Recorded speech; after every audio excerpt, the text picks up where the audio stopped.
really amazing things, great things. A kid, the Avengers are teaming up to give this kid who saved his Why are sister we not from a touching any of dog this attack. news?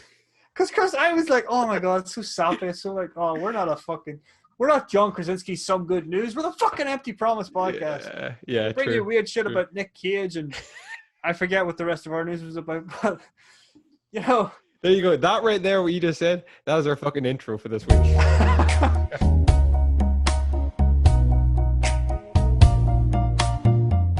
Hello, everybody, and welcome to the Empty Promise podcast. Promise podcast. Yeah. Sorry about that. My mind just went a little bit blank when I started. I was like, this is not how we normally start the podcast, but of course it is. Welcome to the Empty Promise podcast. My name is Chris, and tonight you are joining me and my best friend, James D. Downey, as we undertake episode 98 of the podcast. Exciting. Wow, 98. Yeah. It's come quick. We're picking up there. I mean, it hasn't come quick because we tend to take a lot of time off between. It's been 6 years. Yeah, it's been a long time. Yeah, but we're finally here. We're on episode 98, and I'm honestly just thrilled that we're still managing to do this, and we're back getting the content out because I love sitting down with you on a weekly basis, D, discussing who knows what. I've decided to not rebrand because we rebranded that, but our format of what type of podcast we are. We're now officially a tri-weekly podcast. Not 3 times a week.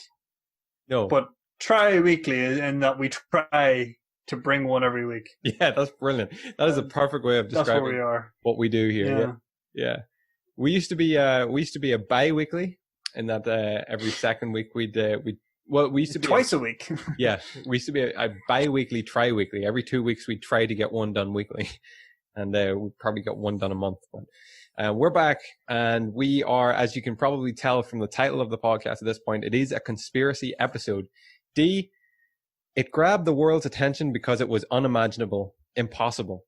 A Boeing 777 with 239 people on board completely disappeared. And together tonight, we are going to take a deep dive into the events of that night, into the conspiracy theories, and finally compare them against what we think actually happened to history's most infamous vanished aircraft. Oh my God.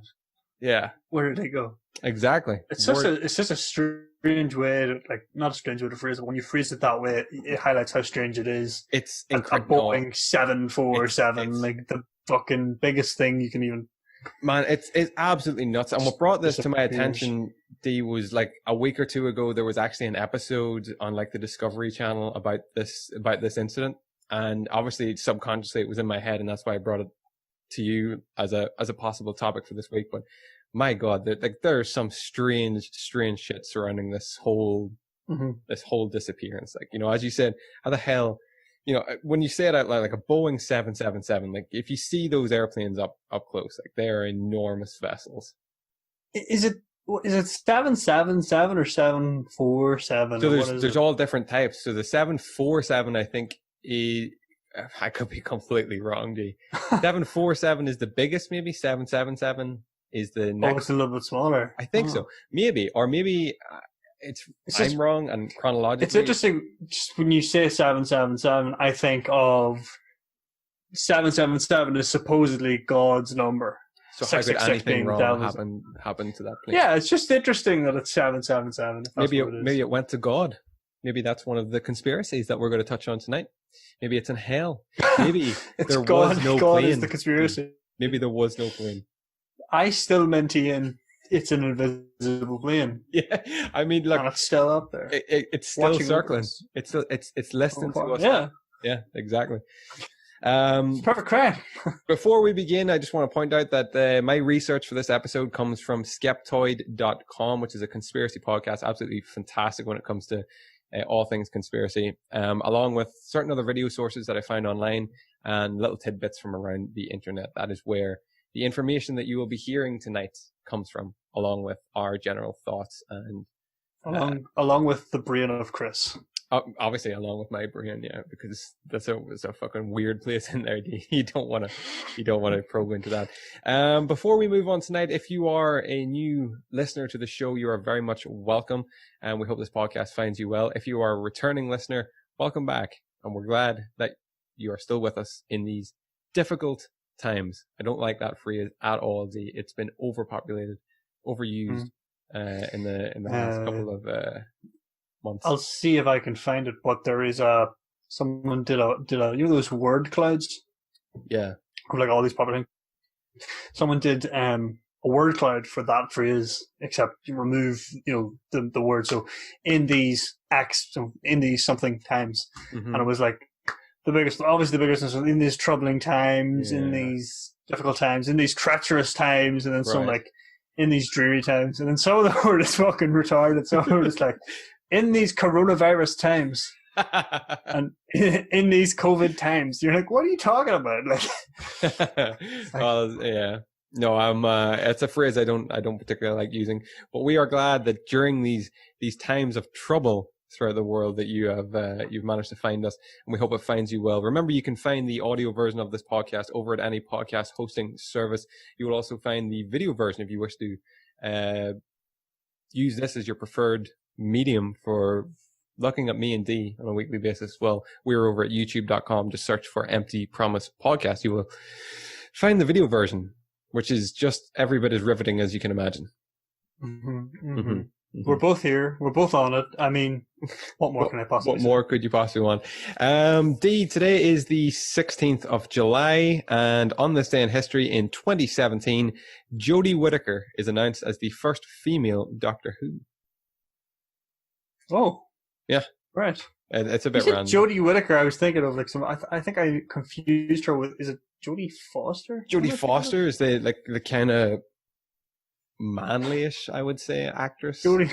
I think I an amalgamation of Jodie Foster and Forrest Whitaker. That's what I was picturing. Here, funny you should say that. Jodie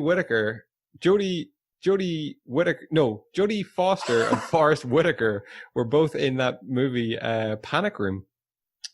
Oh, right. Okay. There you go. Yeah, maybe you watched it recently. Must be subconsciously in the back of my head. Yeah. That's I crazy, haven't watched it recently. That is an absolutely terrible film. The girl from Twilight is also in that movie. She plays a young, teenage girl. I remember that as well, yeah.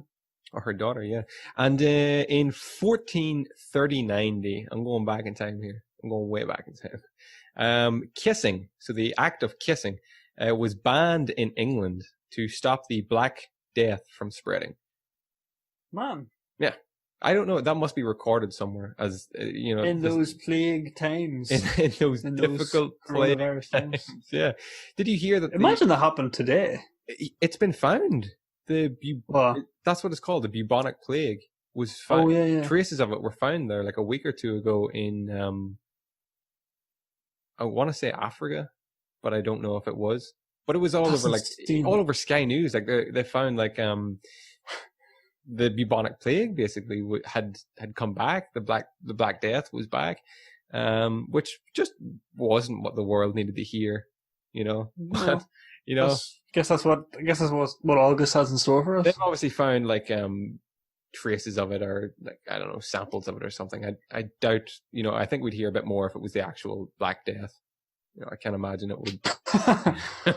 You see, I wonder this may sound stupid, but I wonder, is the Black Death really that bad? I mean, is it just because back then they obviously didn't know how to handle it, not to spread it and stuff? Yeah, rightly so. They used to think that I guess at one point, the common cold was the biggest killer, and now to us it's just common. So maybe the Black Death was.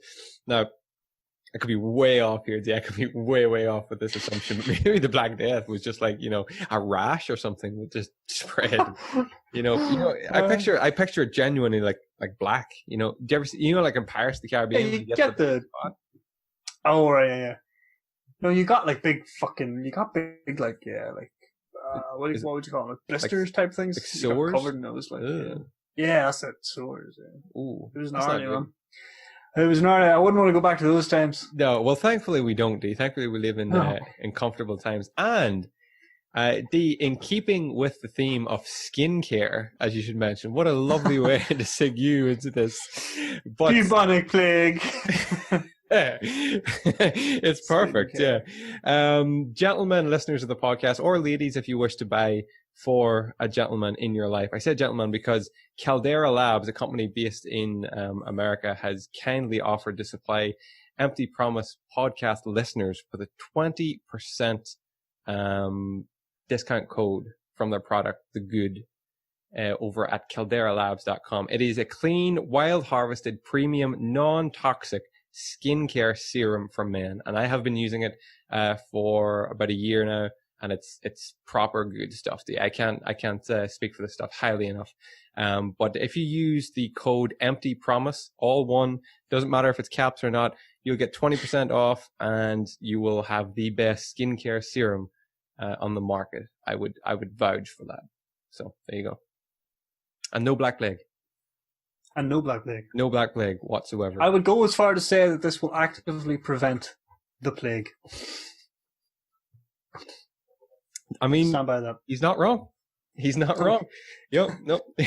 Don't fact check me, but I have a feeling that the good people over at Caldera Labs are now going to put in small print on their bottles. Sorry about that. D, let's move into some news from this week. What have you got for me news-wise? Okay. Iceland, sensing the world's frustration, have set up a new scheme where they want you to send them your screams. Have you heard this? No, I have not. Iceland is marketing itself as the perfect place to let your frustrations out, as it channels the power of scream therapy.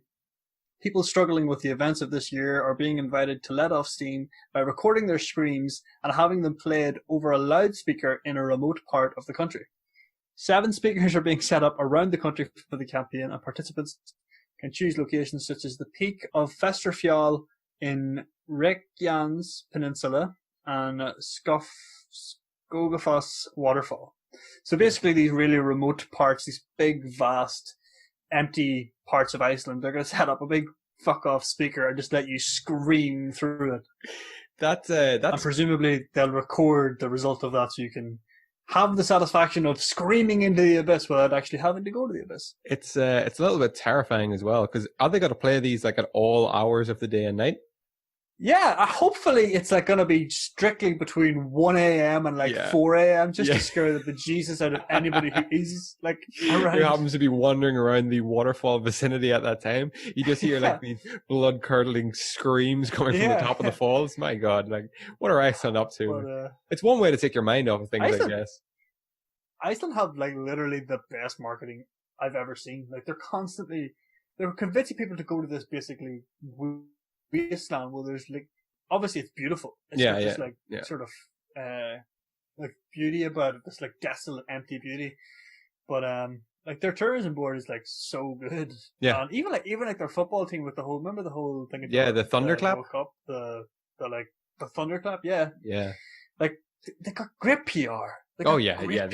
I mean, yeah, and they have some crazy individuals like personas and celebrities, fitness influencers and whatnot coming from Iceland. Yeah, I mean, look at the mountain. Look at Hafthor Bjornsson. Like he's the big.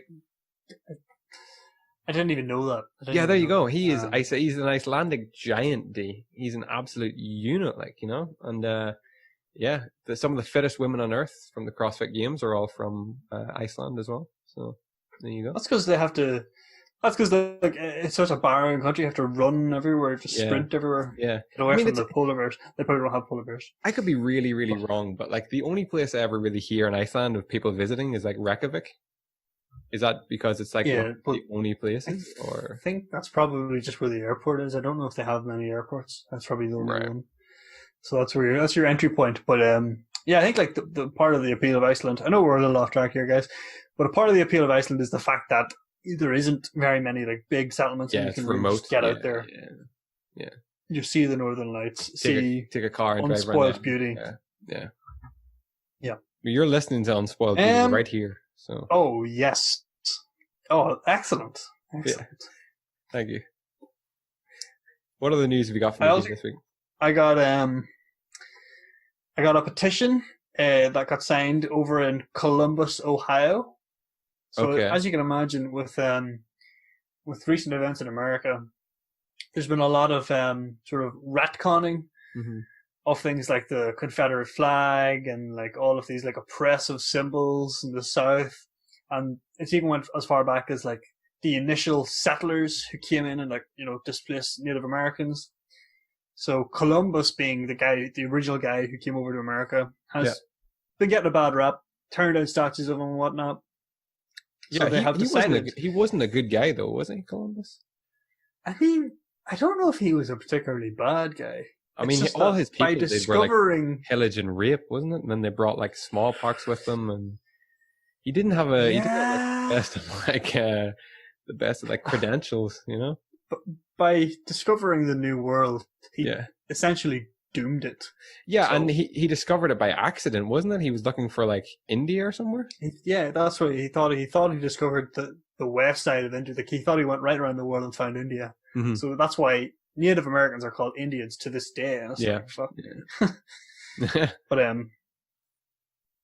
but thousands are hoping to erase the city of Columbus's association to Christopher Columbus even further by renaming it to Flavortown.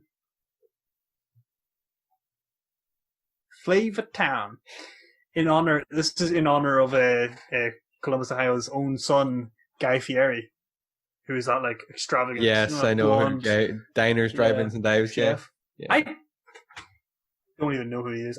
I recognize him. I'm like, oh yeah, everyone knows. I know who he is. Yeah. I assume. And what has it got to do with his son? Sorry, say that again.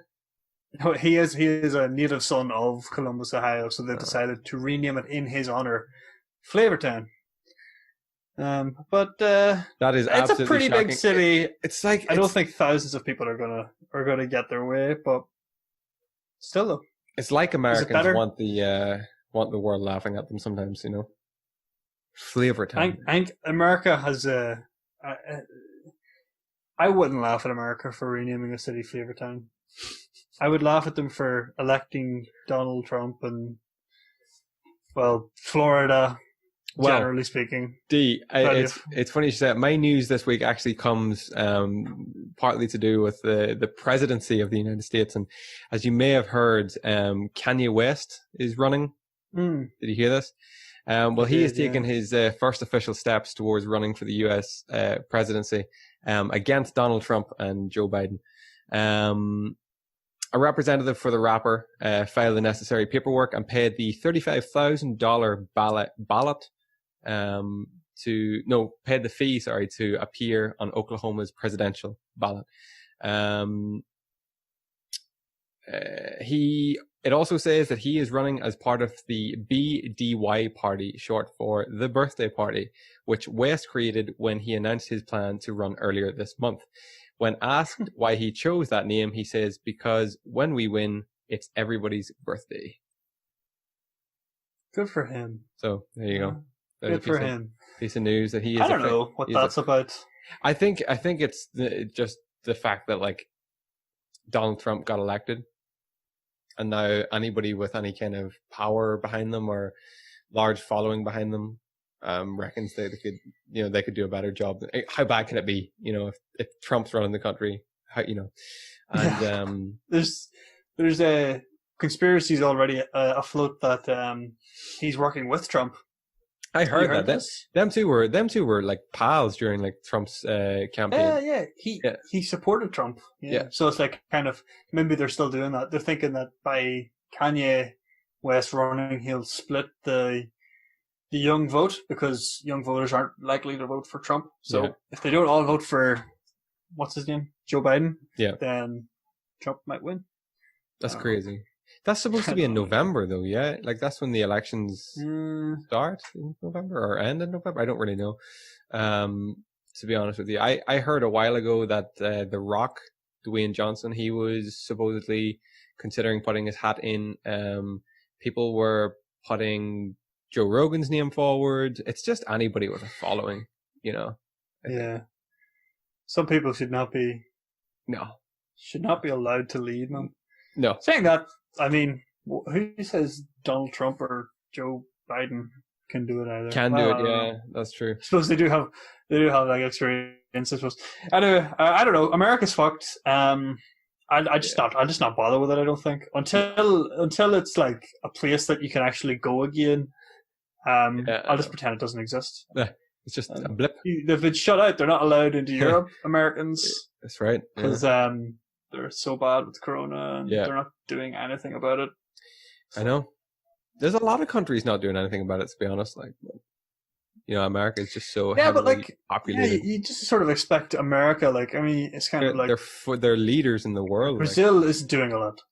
Exactly. Oh, Brazil isn't doing a lot, but it's got like big claims of corruption there. Yeah. You got like poverty-stricken countries who can't do much about it. You got like countries like India, which just have like insane population density. They're struggling. Did you hear about the president of Brazil like taking his mask off during a rally? Did you hear about that? No. He's got the Rona. Yeah, he said he took his mask off and said that it was apparently he was unwell, and he took his mask off and said it was nothing but a cold or nothing but a flu or something, the sniffles he had, and a day later he was either hospitalized or in a very serious way with coronavirus. So it's people like that I can't feel sorry for, because they're the reason that this whole lockdown and the whole thing is just continuing, and we're not going to get out of it anytime soon with people like this. You know what I mean? So, this is it. But anyway, we said we were going to talk about the coronavirus, and here we are doing it anyway. I have one more piece of news, Chris. Yes. That keeping with our weekly theme of a little bit of Nick Cage. Oh yes. That's what I call this segment. A little bit of Nick Cage. Yeah, I can get. Yeah, we should have a separate jingle for that. Yeah, we should. We should have a jingle. We should have a jingle for our actual podcast. We should. And then a separate one for the Nick Cage part.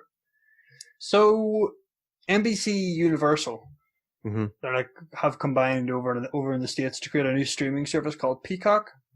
Okay. And they have dedicated a section to the main man himself, Mr. Nicolas Cage. Oh my goodness. So the way most when Netflix has like crime, true crime. Yeah, comedy, they have a Nick Cage section. Nick Cage. That is this podcast's dream, D. We should have a Nick Cage podcast. Yeah. Have we already had one? I'm not even sure. No, we haven't had one yet.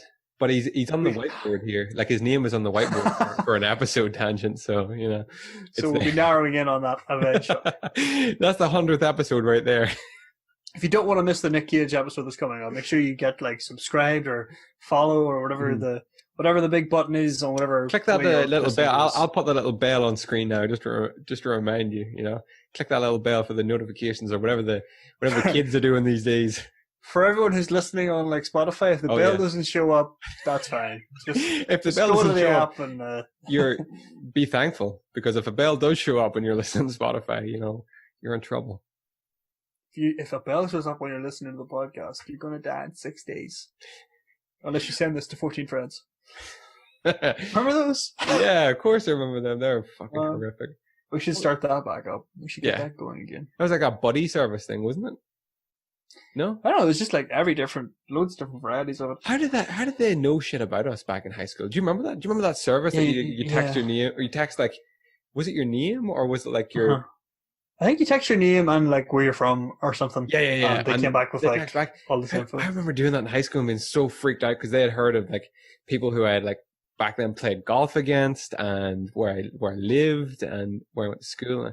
I don't know how they must have just been really good at Facebook and Bebo back in the day, Bebo crawling and finding out. I don't know where they would have got that information, because not once would I have ever said who I played golf with for the school. That's weird. That's weird shit. Yeah, but did whoever you play golf with say something about you? True, maybe. Yeah. Sure. Can't get nothing past this guy. It's a web of lies. Interestingly, the selection of Nicolas Cage movies are I've literally never heard of these before. So I don't think Peacock is going to be doing so good. Is Family Man there? No. I don't think you'd get any of these, Chris. I'm going to call them out here. Go ahead. The 8 Nicolas Cage films are Joe, Bad Lieutenant, Port of Call, New Orleans. That's one thing.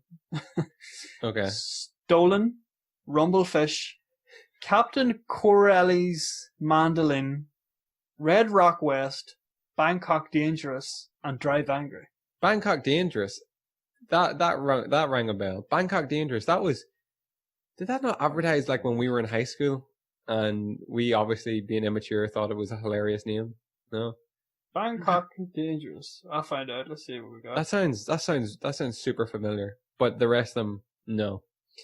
Why not put like Nick Cage's like top shows up there? You know, you could have like National Treasure 1, National Treasure 2. You could have Gone in 60 Seconds, Con Air. You could have Knowing. It's not great, but it's there. Family Man. Raising Arizona. Lord of War. Isn't that one? Yeah. Fear Ghost and Rider. Loathing in Las Vegas. Was that him? Oh, Leaving Las Vegas? Yeah. Leaving Las Vegas. That's the one. Jesus. Like there's Bangkok like Dangerous, great Chris. Nick Cage movies.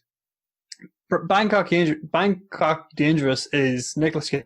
It looks like a very generic action film. The hitman has become the target. Oh, so that's the tagline. I don't think we need to know any more about that. If you want to see it, go on to Peacock.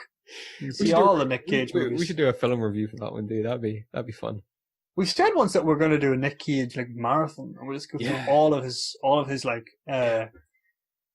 his anthology. But that years ago, every time since like from we've started saying Nick Cage, all I can see is years and years ago, me and another friend of mine stayed at your house.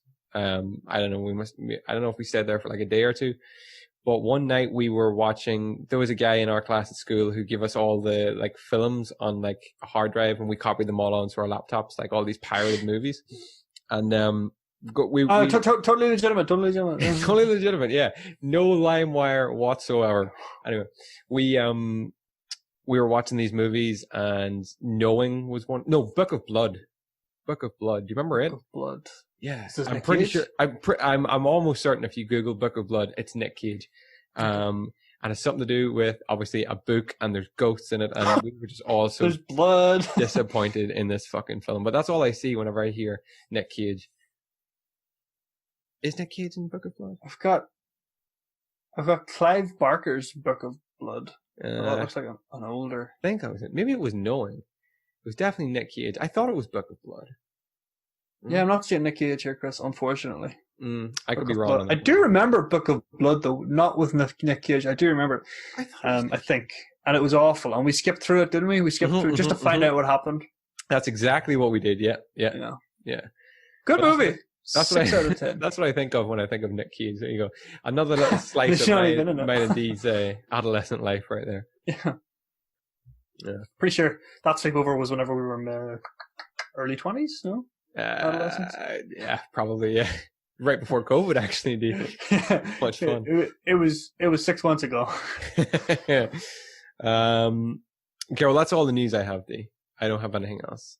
Because news, like we talked about before we came on, is just, it's so morbid now that it's like, we just don't even want to mention like the COVID. Me being just the worst person imaginable, I went on to the Uplifting News subreddit just to get some uplifting news. Good man. And I just was not interested in any of it. Really? It's all really good stuff. If you need to be uplifted, get on there and read about it. But I was just like, oh, here's a girl who got $8,000 tips for getting rid of or ejecting a racist from her business. So here's a girl who like is amazing things. This woman like she decided to give up her job and go and work as a nurse in the care home where her husband is, so she can spend time with him. Wow. So she was like locked down with him. Really amazing things, great things. A kid, the Avengers are teaming up to give this kid who saved his Why sister are we not touching any of this news? Because I was like, oh my god, it's so sappy. It's so like, oh, we're not John Krasinski's Some Good News. We're the fucking Empty Promise podcast. Yeah, bring you weird shit about Nick Cage, and I forget what the rest of our news was about, but you know. There you go. That right there, what you just said, that was our fucking intro for this week. Okay, cool. No, that's awesome. Well, then in that case, let me just remind all the listeners about where you can find us. You will find us on any podcast hosting service if you want to find the audio version, that is, of the podcast. If you're more inclined to watch your podcast or like to watch your podcast, you will find us over at youtube.com/emptypromisepodcast. All of our old episodes are there, and you can catch up with us at any time, day or night. Right there. I don't know where I was going with that. If you want to get in touch with us, which you know, we love taking questions, comments, queries, whatever. If you can't contact Dee and myself directly, you will find us, or you will contact us at our email, which is Dee? emptypromisepodcast@gmail.com. And you will also find us on any social media application. Facebook, Twitter, Instagram, just search for Empty Promise Podcast. You'll get us there. You can write to us there if you wish. But apart from that, Dee, I think we're just about ready to move on to our main topic for tonight.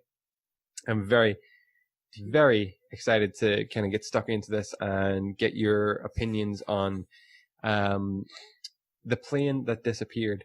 But before we do you think can you fill screen time for like 30 seconds while I pee? Because I've drank a lot of tea. Okay. I'm gonna leave this with you. I'm just gonna do X-Files music for the plane that disappeared. Perfect. Actually, I tell you what I'll do, which could be interesting. I will go find some of that uplifting news that I said I wasn't going to put in. This is just basically laziness, going on to Reddit and finding this. 4 high school students created a colouring book to teach kids about the coronavirus. In the first month, the girls sold roughly 500 copies and raised more than $1,000 for various charities. Isn't that great? Fantastic. First trial of Moderna's coronavirus vaccine produces immune responses in all participants. Fantastic. Chris Evans gifting an authentic Captain America shield to a hero boy. Fair play, Chris Evans. Coronavirus smokers quit in highest numbers in a decade, so less people are smoking. That's good. LA artist donates 1,800 paintings to every member of a Brooklyn hospital. Of Brooklyn hospital staff to show appreciation. Farmers hatch plan to return an area the size of Dorset to wild nature. What a miss. I'm just giving because I felt bad about not doing the uplifting news, because I'm just giving like a real just pop of good news. This could become a segment, D. Doctor cares for baby for a month after his parents test positive for COVID. Beautiful.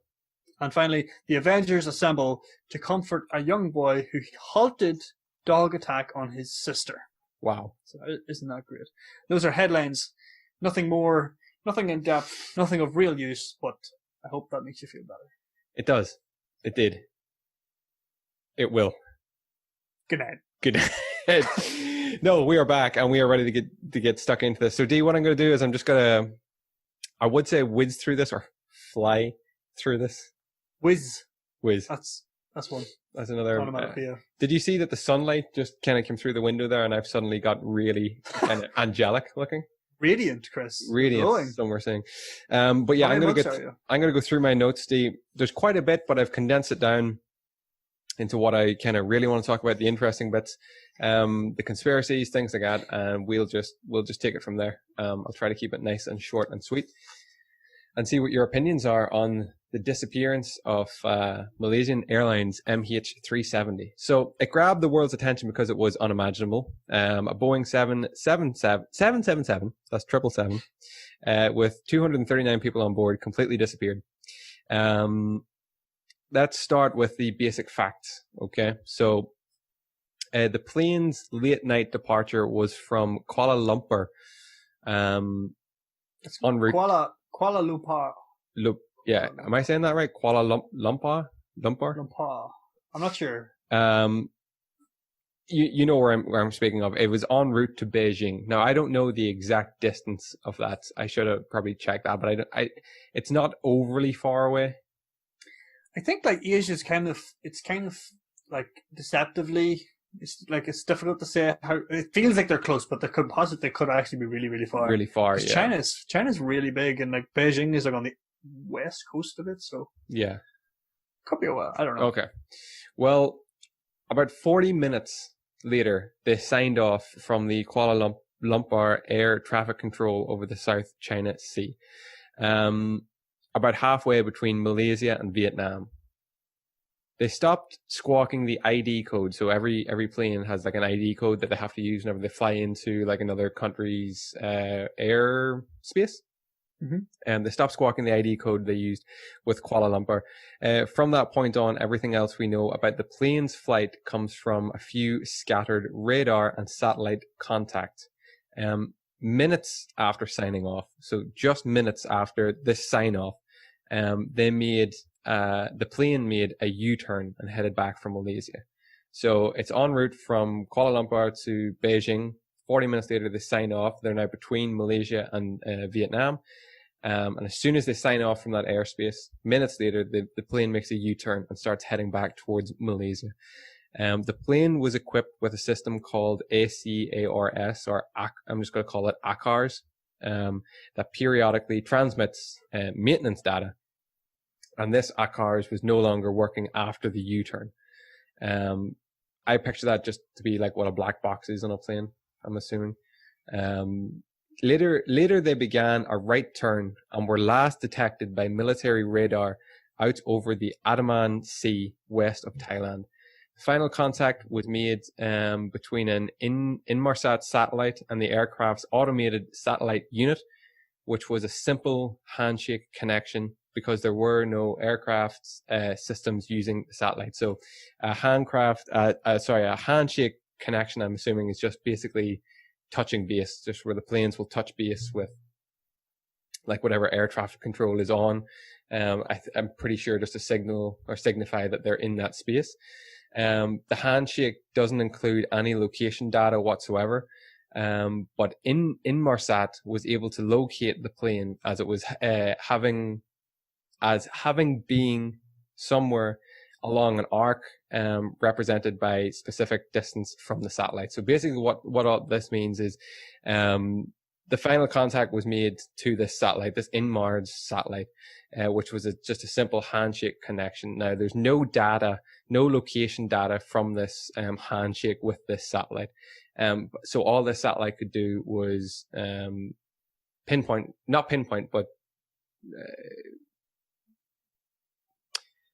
give a specific arc as to where the plane could be. Basically, that's what the satellite could do. So like a ballpark. That's exactly a ballpark. Yeah, but the thing is that this arc stretches across a few thousand kilometers of the Indian Ocean west of Australia. So quite a vast area there. And that was about when the plane's fuel would have run out, and then suddenly there was nothing more ever heard from MH370. So searches were unsuccessful. Over the subsequent weeks and months, the flight path was refined, search areas redefined, and search efforts were gradually given up. But while that was happening out over the ocean, back on land, the conspiracy theories were starting to build, which is what we're going to touch a little bit on tonight. So the easiest and most obvious theories were the first claims of hijackings or perhaps a suicide from one of the pilots. The massively experienced captain, I'm just going to surname here because I'm not going to try to pronounce his name, but Captain Sa and his younger co-pilot, Hamid. A lot of this attention focused on Sa, who had just been separated from his wife. He didn't appear to have any future plans on his calendar, and his flight simulator game back at his home had some unusual Indian Ocean landings on it. So that's a bit like, that's a bit suspect. That is weird, like, yeah.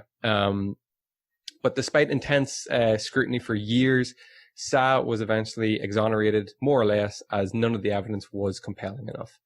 So they said they ruled pilots out. So pilots, suicide, they ruled that out.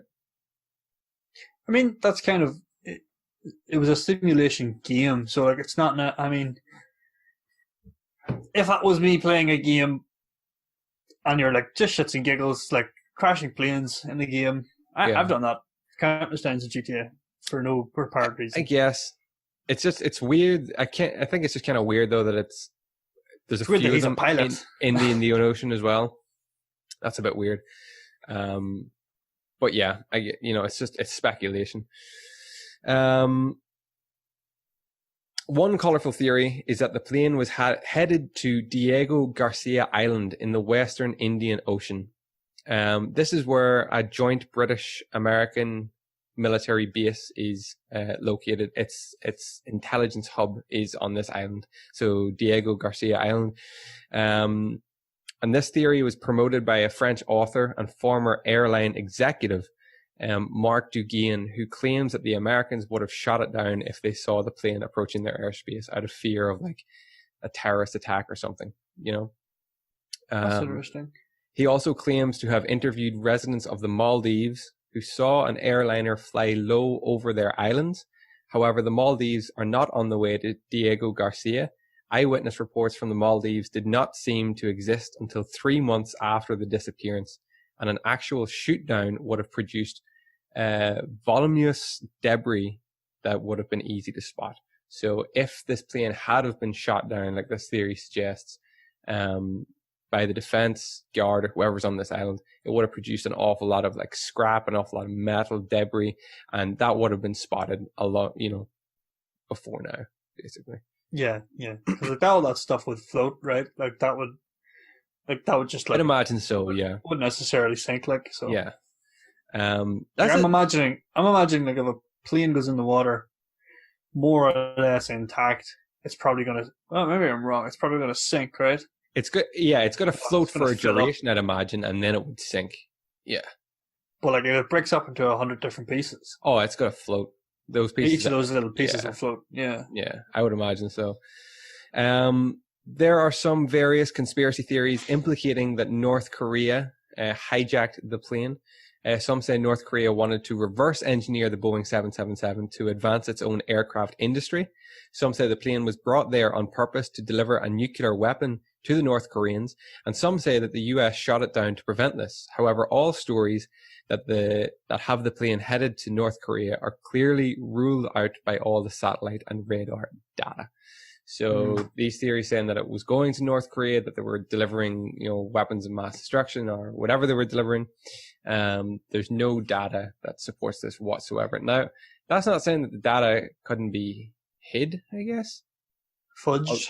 Although I don't know geography too well to like say whether you could fly into North Korean airspace without touching other airspace first. So somebody would have seen this. Yeah, you know what maybe. I mean? Let me see. Let me get a little map up. Although I just kind of think, is it just blaming North Korea because it's North Korea? Easy suspect, I guess, especially you know, because nothing comes in or out of North Korea. So I have something here. So the distance between Kuala Lumpur and Beijing is 4,346 kilometers. Okay. I don't have a reference for that. I don't actually know how far that is, but it seems far. Yeah. Okay. Like it seems pretty far. Like it's basically like it's more of a north-south type of journey, Chris. Straight down. Yeah, straight up. So like straight up. Beijing being like sort of on the top of China, but Beijing is really close to North Korea. So right. Okay. But to make that journey, you would fly over Thailand and all of China. Okay. So, yeah, not so sure about that one. And what about North Korea and all of this? So North Korea is like right beside, well, not right beside, but it's pretty close to Beijing. But they would have had to fly through a different airspace first of all. Like, there's no way. Yeah. Yeah. Yeah. I mean, I'm sure it's possible that they could have just avoided all of those things, but okay. I don't know about that. I don't know about North Korea just because. Why would you have a nuclear weapon? You know, why do it on a plane full of like how many people? 230 some odd people. Yeah. 239. You know? Yeah, true. I think they have that. Hide it in plain sight. You know that kind of way. I don't know. Maybe. There has been a recent unevidenced claim by an independent conspiracy theorist that a new Russian spy satellite observed MH370 crash into the Bay of Bengal, and Vladimir Putin knows all about it but hasn't said anything because he doesn't want the West to know about the satellite. Which is strange. Another Putin claim was made based on the fact that the US had initiated sanctions against Russia just before the disappearance, and so to retaliate, Putin had hijackers on the plane take it over and secretly fly it to the Baikonur Cosmodrome in Kazakhstan. How this action against a Malaysian plane would constitute meaningful retaliation against the United States was not really explained. No. You know what I mean? If you want retaliation at the United States, why would you hijack a plane? You know what's really going to piss them off. That's what I mean. Like, you know. So you can see, like, theories are starting to pop out pop up from everywhere, because it's not making too much sense that a plane of this magnitude, of this size, just disappears. Yeah, there's no crash site. They haven't found anything, right? Mm-hmm. I'm not crazily opposed to the idea that Putin wouldn't reveal the location of a crash plane because it would reveal his stealth, his satellites, their capabilities, satellite capabilities. I'm not opposed to that, but if it crashed in the Bay of Bengal, would it not have been found by like the it would have teams? Well, I mean, it depends, I guess, who gets to it first. Putin or maybe no one's going to find it. But why would he get to it? True. He wouldn't care if they found it, because they'd be like, oh, they found it by themselves. They don't know nothing about me. Yeah. I think, although unless the Bay of Bengal is significant because that's the it's kind of like lost. It's the completely wrong direction. It wouldn't have been there, but for some reason it was, and that's where it crashed. And he knows it's there in the completely wrong place, but nobody else does, and they never would think of looking there. But so how do they prove that it's trailer? Exactly. I don't know. It seems like a bit of a catch in its tail. Sort of, how can you prove that? Yeah. How can you prove that it crashed there and that he knows about it without knowing that it crashed there? Yeah. Yeah. I mean, this is Russia, though. Russia. Like, I don't doubt Russia's up to some shady shit. They have the capability, I guess. If they wanted to hide something like this, they probably could.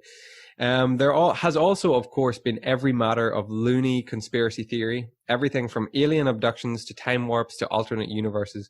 A highly unscientific poll on the CNN website, so that's the news website in the US, once revealed that 9% of respondents felt that any of several supernatural fates could have happened to MH370. What was the percentage there, sorry? 9%. Oh, okay. 9%, yeah. Not massive, but I mean, people are still thinking that it's possible, I guess. When you can't explain something using like the simple basic things of it crashed and we'll find the proof of that, you're going to start going supernatural. Exactly. It just makes no sense to me though, like that, like this happened in 2015, did I say? It's 2015. And like at that time, it's not like this happened back in like the 70s, the 80s, or the 60s, or whatever, where we don't have the capabilities that we have nowadays. We have satellites constantly orbiting the Earth, sending sending information back. We have, countless manned, 365 manned air traffic units. We have designated air traffic control for every single like square inch of land and basically water throughout throughout our world. And suddenly this massive plane can just disappear. Yeah. It's just like it is bizarre.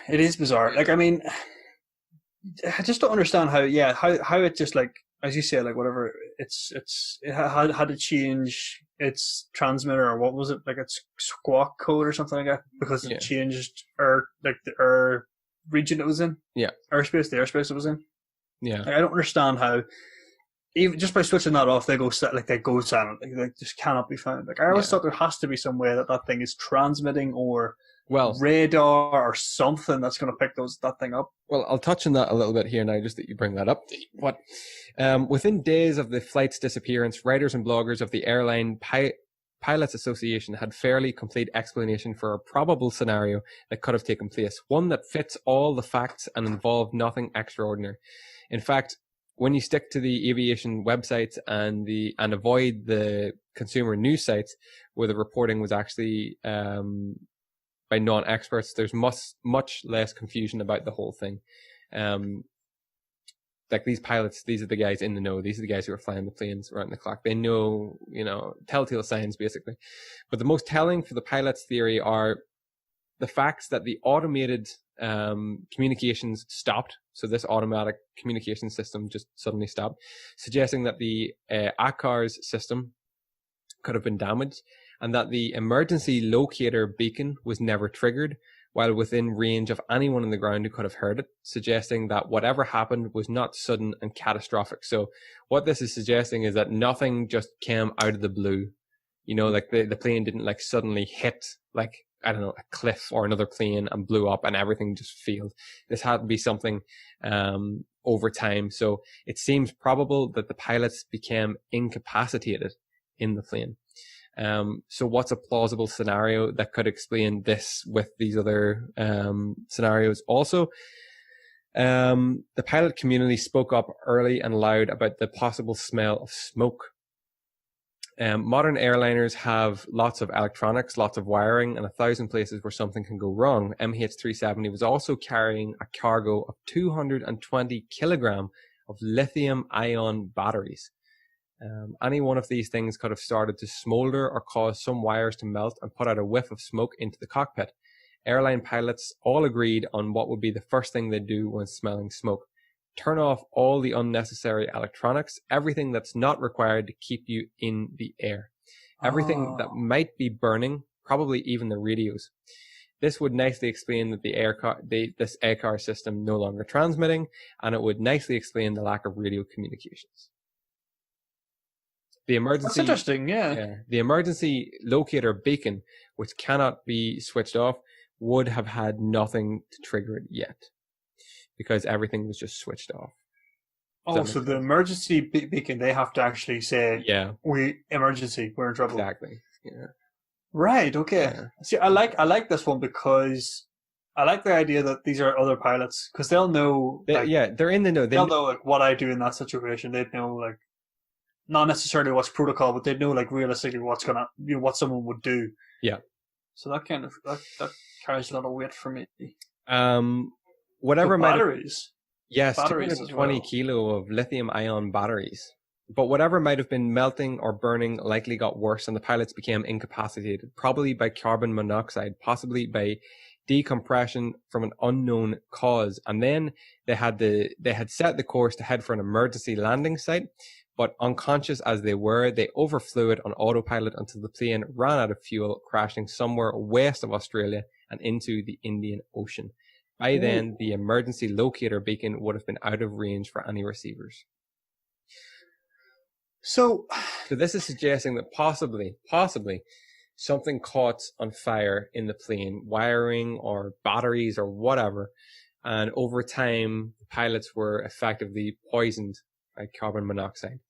Or maybe they smelt smoke, shut everything off, made a U-turn to head back because they knew something was wrong. But while making this turn or while in flight, whatever, they became unconscious from the fumes. And then the plane, which would have been on autopilot, would have continued straight out into the ocean until it ran effectively out of fuel and crashed somewhere in the ocean. Yeah. Mm-hmm. I'm imagining it being quite severe, like to the point of switch everything off. Let's set a course for an emergency landing, but literally before you could even really like get that set up, you were like passed out. Yeah, well, that's the thing, because they said that they had only just passed, they had only just signed off from the airspace minutes later before they head back from Malaysia. So they're just out of airspace like range before they sign off. So yeah, it would have had to taken its toll pretty drastically, I would have imagined. But why not? Like, I still don't understand why. Like, why would you not give a shout out? Look, we smell smoke. We're about to switch off the radio. True. Why would they not do that? True. And then also, why would they not? Like, how does something fly on? Like, I don't know how much fuel this thing has, but if it can get to the west, as you said, the west coast of Australia, like, how is that not picked up on radar? Like, how does some flight tower not go like, there's a fucking there's a plane. Something moving somewhere it's not supposed to be? Well, I'll pick up a little bit on why what you just said there, why they didn't feel it necessary to report that there was smoke filling in the cockpit if this is what could have happened. If smoke was filling in the cockpit, we tend to immediately ask why the pilots didn't radio to report an emergency. That seems like a rational question to ask, like you just asked me there, Dee. We've seen it all in movies. As soon as there's a slight problem, the pilot grabs his radio and starts shouting, "Mayday, mayday," you know?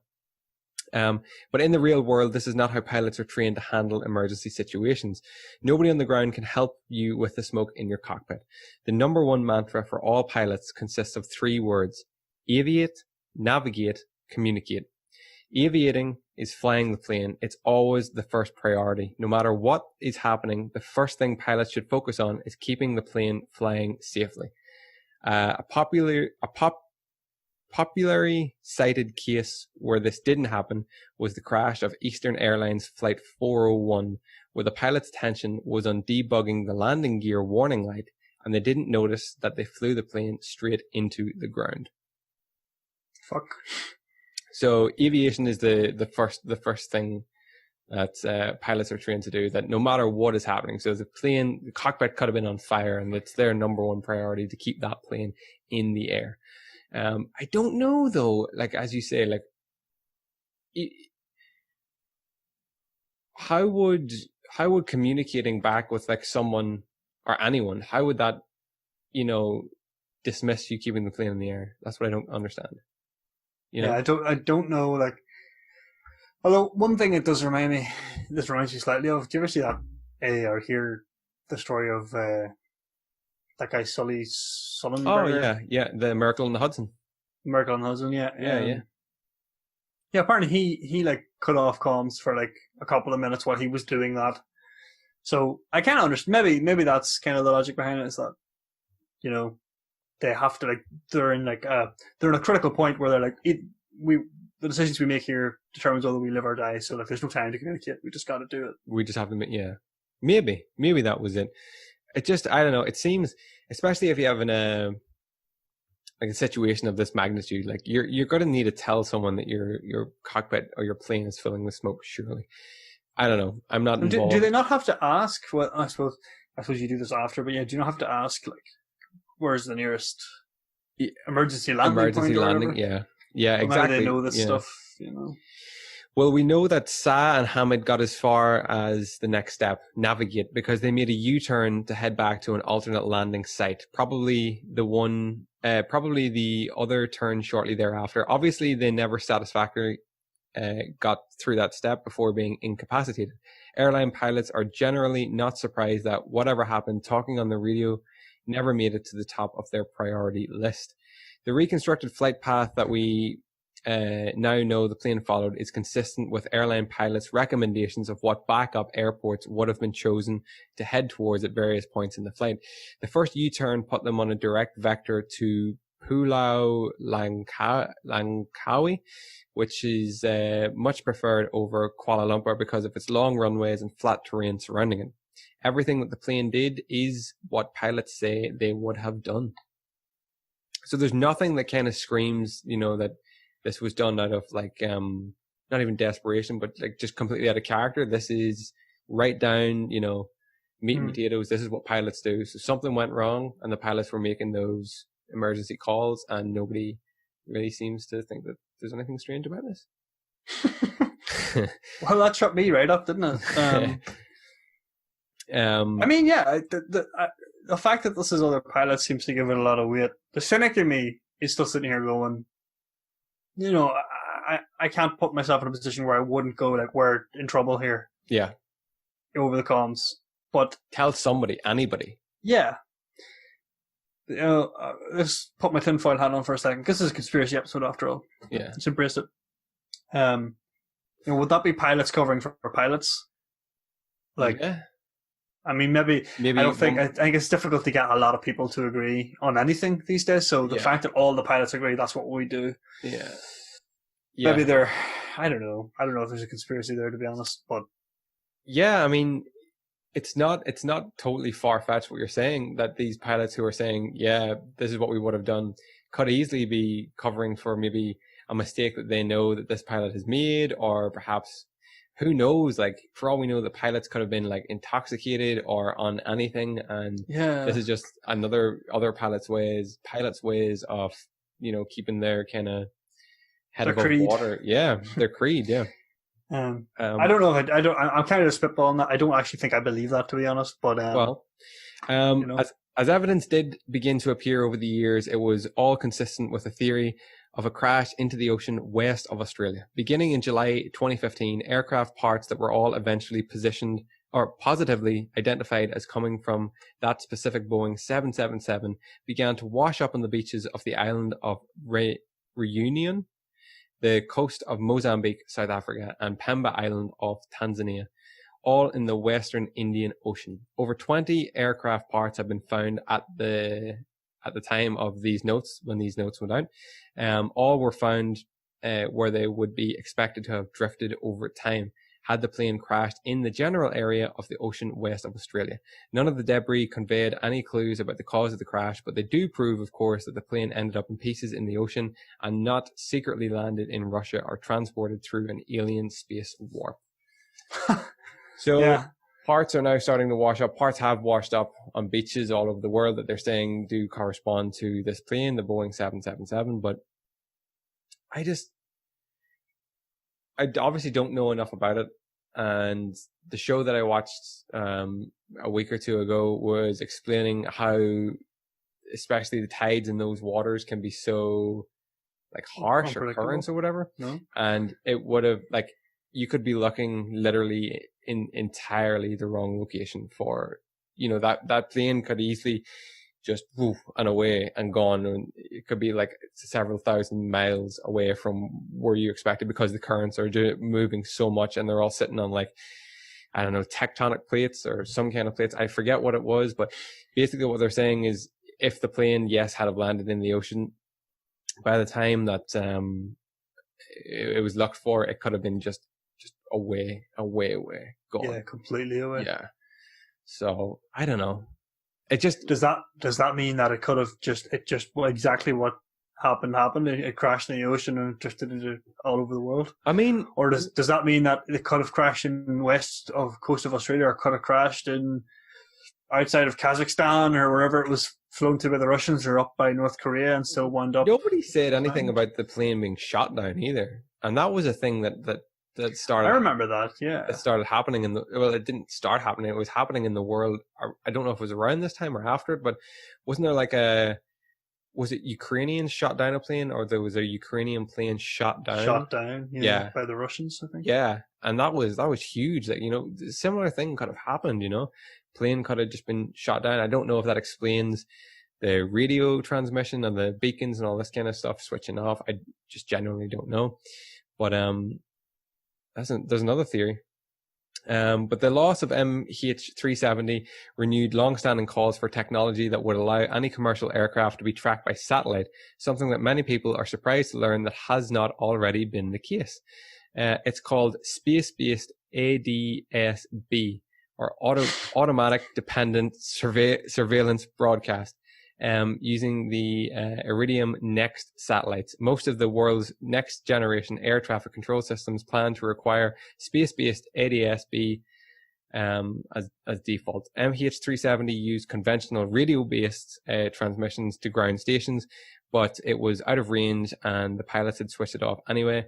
With a space-based system with global coverage, no commercial plane would ever get lost again so long as the system is working, and controllers would know right away whether a plane had deviated substantially from a flight plan. So that's the good that came out of it, I suppose. Yeah, out of the travesty is that this may not ever happen again. I mean, to be honest, before I read this, I was under the impression that planes were just tracked that way anyway. Me too. I didn't know that they were using old kind of fluffy kind of systems. Had MH370 used such a system, we'd have known exactly where and when it went down, and probably would have had fighters escorting it by the time it struck out southbound over the Indian Ocean and trying to communicate with it. We may not have been able to save lives in this case, but we would have greatly eased the suffering of family members. It is perhaps a small comfort to them to know that the severity of their own trauma has at least given a push forward today, when others who lose loved ones will never have to suffer the same lack of closure. Okay. So the MH370, like, What happened, Chris? Yeah, what the hell happened? Like, how the hell do we lose a plane? A full plane? No 2016. 2015? 2016? No survivors. No signs. No air traffic control sees it. No, I don't know. Where do you come down on it, Chris? Was it what the official report is? I read possibly maybe a year, maybe a bit longer than a year ago, that there was a theory that the plane had landed in Antarctica. That there was a plane spotted in Antarctica landed, and they were saying that it was that of MH370. It was being hid in Antarctica because it was carrying goods for a research base down there. Now, when I first read that, I was like... Batteries, actually, bringing batteries down. Yeah, I was like, no way. But I don't even know where to weigh in on the whole thing anymore. I like to think, I don't like to think, but that it was just something like the pilots maybe became unconscious and the plane flew itself out of fuel and crashed into the ocean. I wouldn't like to think that it was pilots maybe on a suicide run, that it was premeditated or anything like that, but we don't know. That's the point. And it's so strange that we still don't know, because I can't get over that a full plane, like a full plane, has been lost just on our planet. I think, yeah, whenever something goes into the ocean, I think that's sayonara, like that's gone. Yeah. The ocean is so vast and so deep, and we can't really search it well at all. I mean, once it's in the ocean, it's gone, and we don't understand how the currents work. We can guess and we can predict, but at the end of the day, as you say, there could be all kinds of stuff going on that just makes it go each and every which way. Exactly, and like we are only discovering like old World War boats and vessels that have been lost from back then. Yeah, you know what I mean. So who's to say that like 20, 30 years, like they're not going to uncover like and just lying at the bottom of the ocean? It'd be weird. And there's like a dinosaur, a pterodactyl is sticking in the middle of it or something. Yeah, maybe. Tuck it down. I don't know. I don't know what I believe with this. It's just I think it's a plane that disappeared. Yeah, I think barring anything else, it probably just did. It was a crash landing. Things went wrong, and they went wrong in the perfect order so that we never find out. It's more mysterious to me how that can happen. Yeah. I didn't realize that a plane could just go missing. Yeah. I think that's why a lot of conspiracy theories popped up, because it was like, how do you lose a plane? It's a plane. It's massive. I don't know. But yeah, like I say, once it goes in the ocean, it stops being massive. Just it's a drop after that. Yeah, the ocean's just. I'll have to look into it, but I don't think that any like telephone calls were even tried to be made. I don't know if that was a thing. From like if passengers felt the plane going down. I don't know if you get signal. Yeah, I don't think you would you? That like sort of far. True. I that's something I never even thought of researching until now. Like, if the aircraft can't communicate with the home base, then you're pretty far out. I don't think there's going to be any. Well, then there's like satellite phones and stuff, so you don't know. Like, how could surely the flight attendants, though, you see this in movies all the time, and I don't know how like accurate it is, but like if something goes wrong in the cockpit, and I know the door is locked, but surely they can still get in, and surely they would know how to turn on a radio.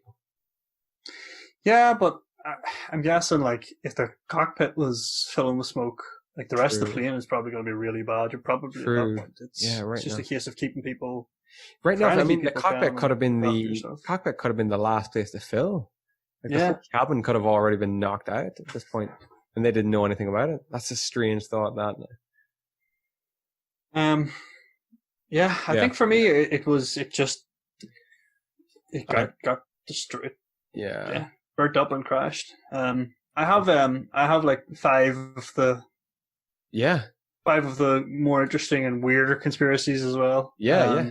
You've mentioned most of them actually. It was shot down.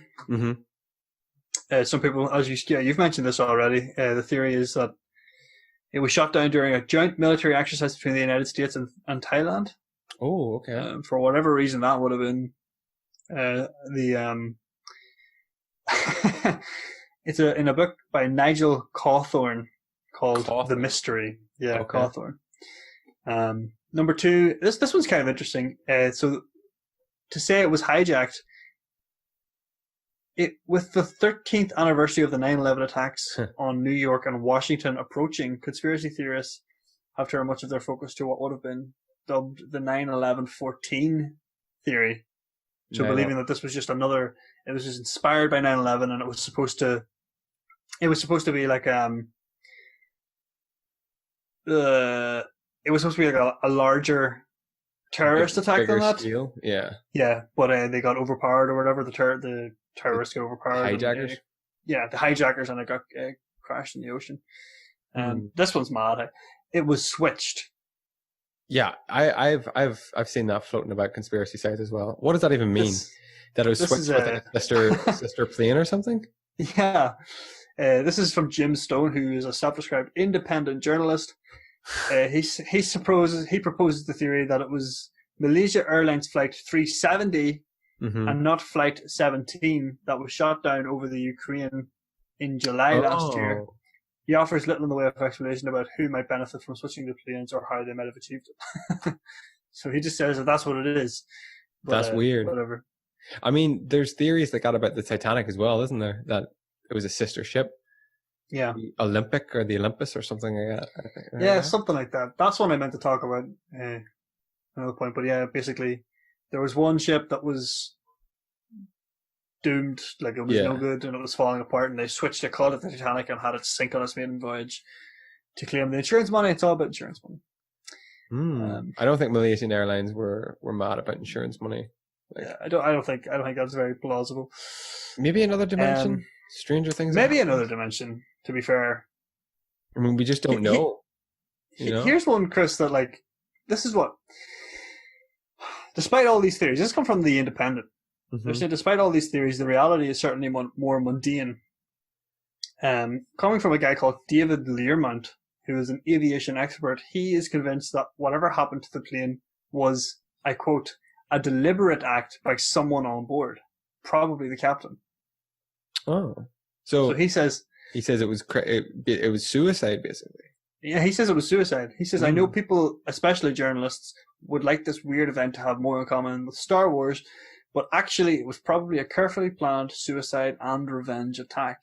I mean, let's think about what we know about the pilot that I mentioned earlier. Like, he had just recently split from his wife. He had no upcoming flights or plans made, and his flight simulator game had couple of previous ditched attempts in the Indian Ocean. Yeah. That's weird, man. And he would have the authority to switch off those communication devices, and he would have the capability. How much I wonder how much could a co-pilot do, or like what would have happened to co-pilot in that situation? Like, co-pilot would surely know the actions of a man who's that could have killed everybody. Yeah. Like, could he take over the plane himself? I'm sure he can. If you're a chance. If you're planning to do this to a plane, I don't think it's spur of the moment. So he would have planned what to do about the co-pilot. True. Yeah. No doubt. But that's all. That's just all speculation. And that's some one guy's opinion. Theories out there, man. Exactly. Because I also have kind of spinning away off on that on a bit of a tangent, as we enjoy to do. I have 4 more aviation conspiracy theories. Of course. No, I have a list of like the. Is this more famous? No, these are separate. Just general ones. Okay, just general ones. Good. I have like a collection of like the most famous aviation disappearances as well, such as Amelia Earhart and whatnot. But I think those are sort of deeper topics that probably would cover in be one. Better. Yeah, you're probably better to cover them in detail. But here's 4 aviation myths and theories that you've probably heard of. Number 1, oxygen masks are only there to keep you docile. Have you ever heard of that? No. So they're there to keep you docile? So when the plane's going down? You won't be running around and causing havoc. This is a theory, and it's more or less completely false. Brad Pitt is to blame for this one from the film Fight Club, where he says the following: you know why they put oxygen masks on planes? Because oxygen gets you high. In a catastrophic emergency, you're taking giant panicked breaths. Suddenly you become euphoric, docile. You accept your fate. It's all right here. Being on this plane about to die. Emergency water landing, 600 miles an hour. Blank faces, calm as Hindu cows. Wow. So that's the. I suppose you never think like that. It's a pretty morbid way to think about it, but I guess there's a bit of truth. This is, of course, nonsense. So hang on, just to go back on that. So if the plane was going down, that would be a lot. The oxygen masks would drop if there's a loss of pressure. Isn't that what it is? Yeah. It's not. it's not really. So could you survive? Like, could you survive without the mask? Is what I'm trying to say. If there's a lot of pressure, no, not for long, because there's not enough oxygen that high up. Okay. That's what it's for. Like what he's talking about is like if you're crashing, you're not necessarily going to get the gas mask or the oxygen mask, because if there's no loss of pressure, as you said, you won't get the gas mask. The oxygen masks are there to give you oxygen, because at that high of an altitude, there isn't enough for you to survive. Okay. Yeah. That makes sense. Here's one, Chris. This one actually could be good to go into depth on sometime.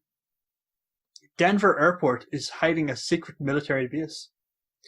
I'm going to write that down. You ever heard of that one before? No. Denver Airport is hiding a secret military base. Denver International Airport has found itself under intense scrutiny from conspiracy theorists since it opened in 1985.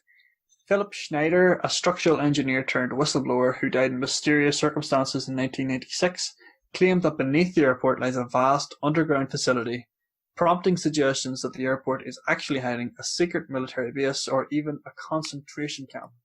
What? And why? Why, ask conspiracy theorists, do the runways form the shape of a swastika? So, what? So that's interesting questions. That's pretty big claims. Pretty big claims. Yeah. Interesting that Mr. Philip Schneider died a year after making the claims? The opening of this place. Yeah. Ah, okay. That could be definitely worth investigating. Yes. Well, I've wrote it down, so if it's down, it will be investigated. That's how it works. Here's another one, and I'm almost sure most people will have heard of this one. The brace position, when you're going down on a plane, the brace position will break your neck. I've heard of that. Yeah, I've heard of that because of your head and like the seat in front of you, your spine or something will just come like shooting out through like the top of your neck. Is that right? Yeah. That's the theory is that, and that's just supposed to give you a quick death rather than like burning and dying. Again, that's pretty. Some have suggested that it's only useful for preserving a passenger's teeth, so to allow for easier identification after a crash. Oh yeah, right now, so you don't smack the seat in front of you. Another claim is that the position actually increases the chance of a quick death by breaking your neck, and is subsequently recommended by airlines to reduce their own insurance bill. Because if you're dead, they don't have to pay for your. Surely someone has looked into this as to what is the optimal like position for being in a plane that's going down. Yeah, there have been. This theory has been widely debunked by research. So it is the optimal position? Yeah, it is. There's a reason you're asked to do it. And there's more information on that. If you go look for it, don't take my word for it. I'm not an expert. You go do they're you. They're pretty grim, some of these days. Yeah, well, Chris, we're talking about 200 and something people dying. It's not going to be all light, dandy stuff all the time, okay? Yeah, true. Okay, we'll deal with some deep stuff. Here's one, Chris, and I only bring it up because we absolutely have to cover this in a full podcast sometime. Hopefully not too distant future. Okay. The Bermuda Triangle. Oh, yeah. Oh, absolutely. Have to do this one. Yep. Definitely. Like, so many disappearances, including Flight 19, a US Navy bomber. Yep. The Douglas DC-3 aircraft with 32 people on board, 1948. US Air Force Base in 1963. But I've heard of there's ships that have gone missing. There's all. I've read of some kind of some theories behind that I'd like to get stuck in today. Definitely, yeah. Let's do that one very soon. Then actually, it'll save me talking about it tonight. Yeah, we don't have time to go into all the detail on that. I just thought I'd bring up a couple of those little. Excellent. Thank you for accompanying the main meal with your dessert of morbidity. Morbidity, yeah. Okay, that's what I'm here for. That's our word now. I brought the uplifting news to get everyone right up to here. Yep. And then I just bring it all right down again. Well, with the morbid stuff. I mean, it's all about balance, It is. I'd love to know. I'd love to pick a few more brains about I'd just love to know what people think about this whole thing. And there's countless videos that you can go and watch about it. On YouTube, and there's documentaries about it, and there's shows about including this one. Including this one. Now we have a podcast where we talk briefly about it, but yeah, I'd love to know what people think. That'd be it's just, I don't know. You can't just lose a plane. I'm sorry. And yet they did. My gosh. And yet it happened in, 4 or 5 years ago? 5 years ago?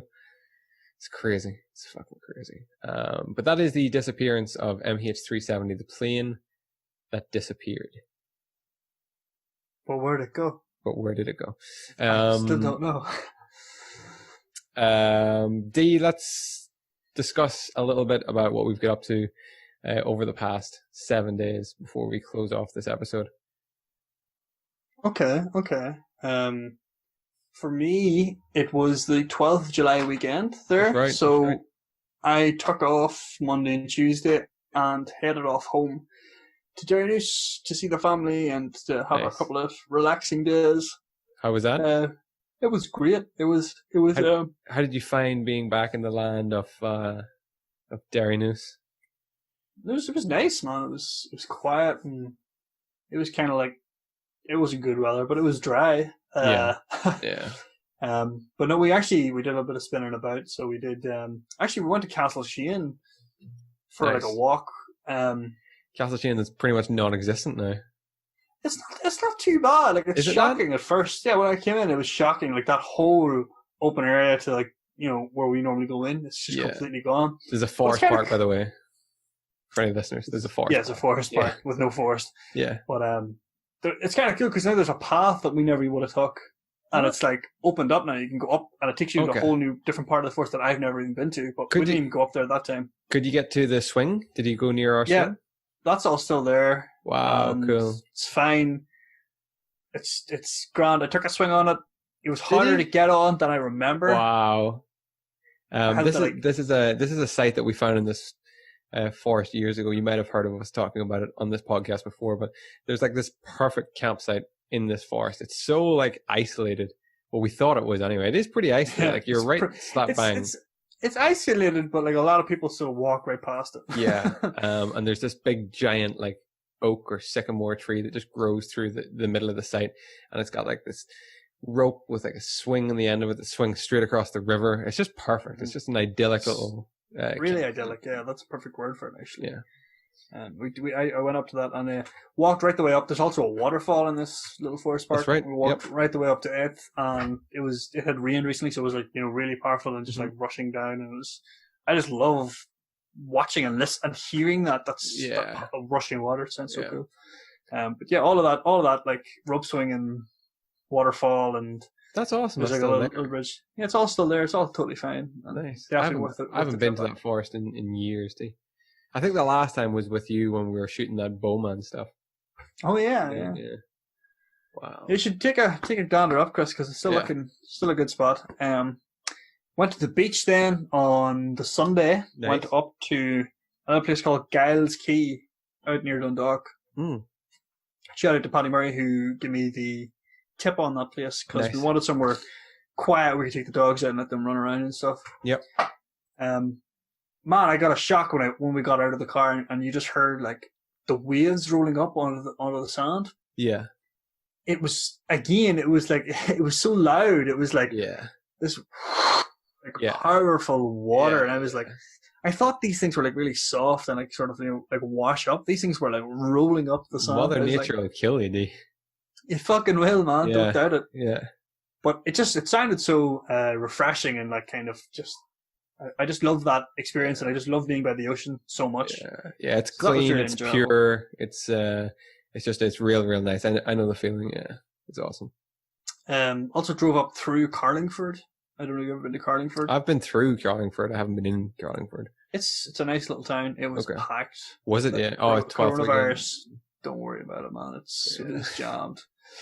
We literally just drove through it to get through it. Yeah. Because we weren't interested in shopping after waiting for like 20 minutes in traffic. And then Monday, I just went to Rossmore Forest Park in Monaghan. Very nice. Very nice. Another lovely. It's lovely. Equally amazing place. Yeah. We followed the path followed the river the whole way up. There's little like hydro dam things and. Yeah. That's right.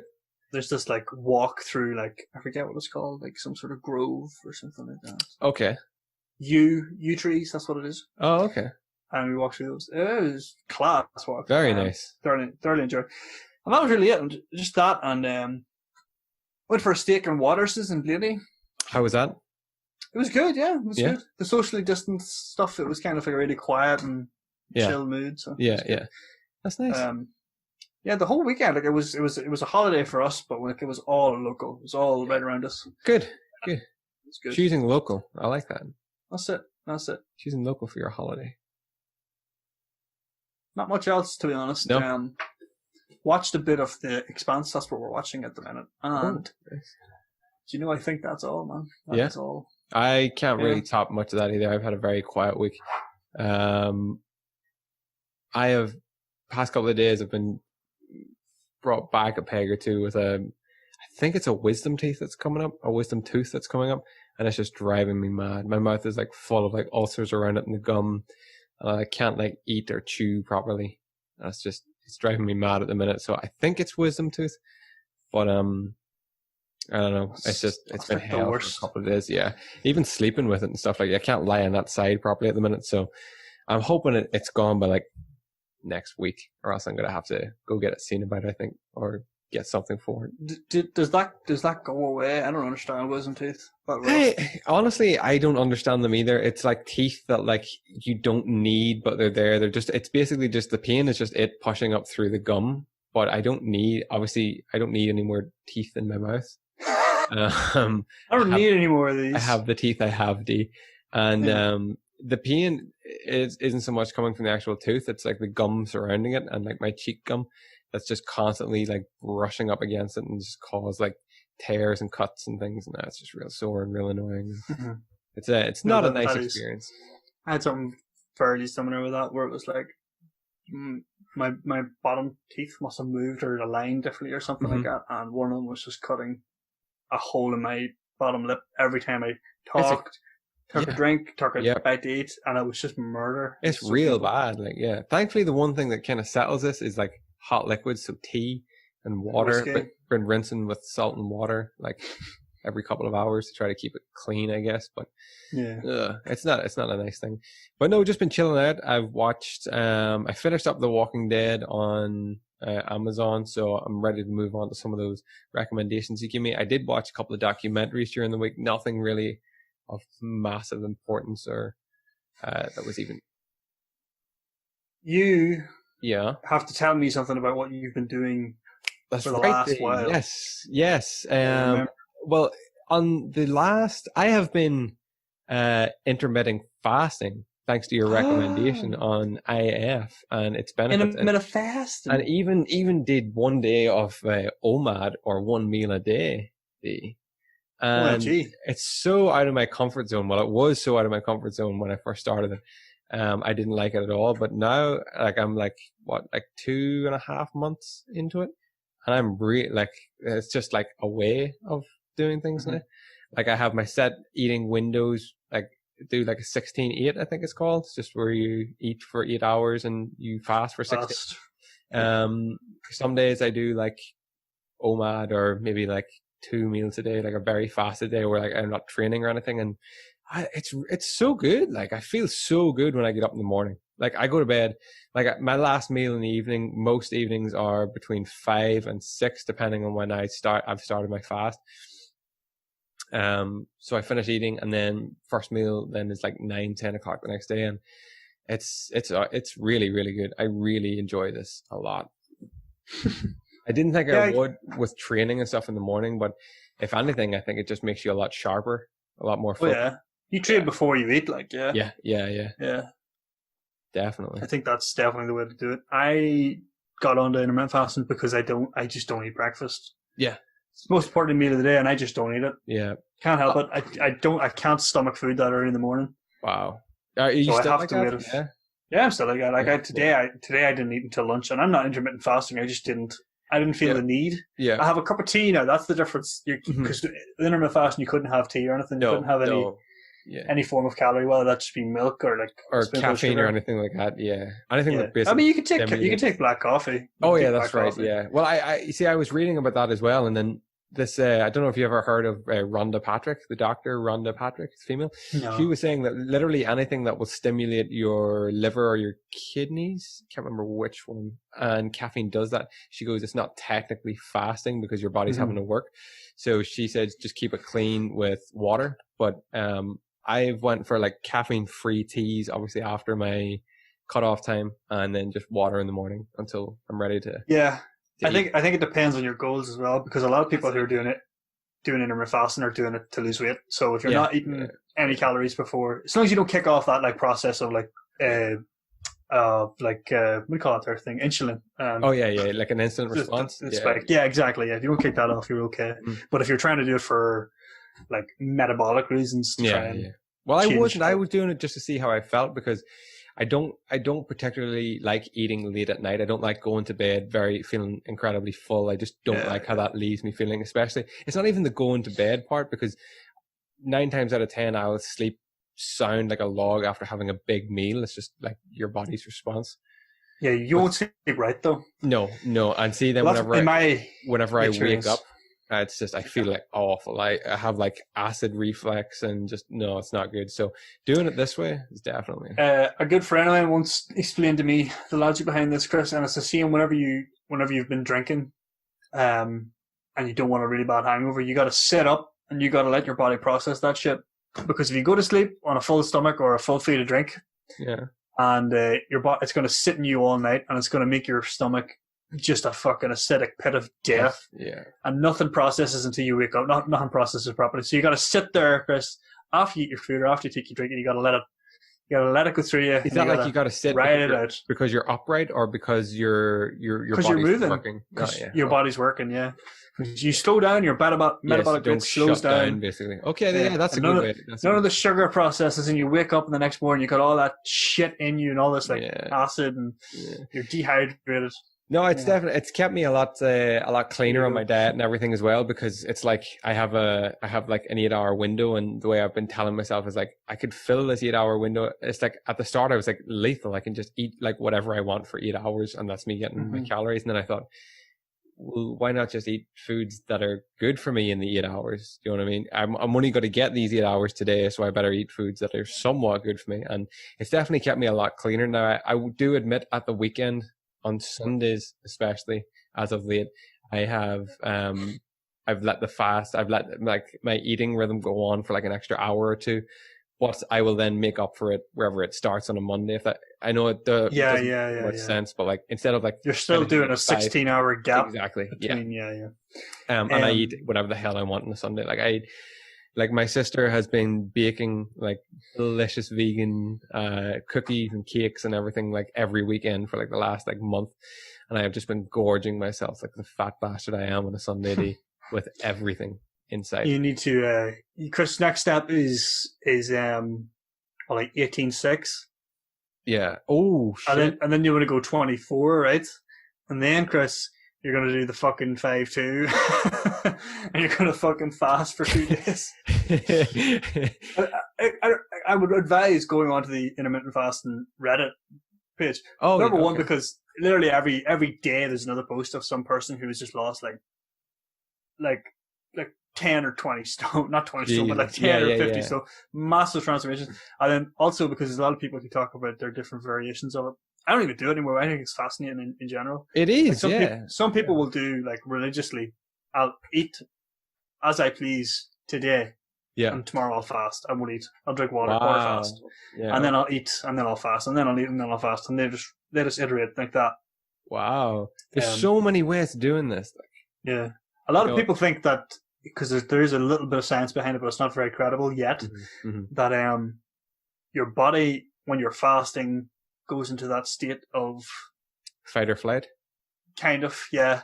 So it'll repair quicker. Your body's going to commit resources because it thinks you're in a state of. If you imagine, like we're back in like the hunter-gatherer days. Yes. It thinks you're in a state of famine. Yes. And it thinks I need to prepare for. It's trying to preserve your body, basically. Yeah. Because whereas if you're eating and you're eating plentifully, your body doesn't need to, doesn't need to operate in that way. So I like that theory. Like, it also shows you, D, just how much you eat unnecessarily.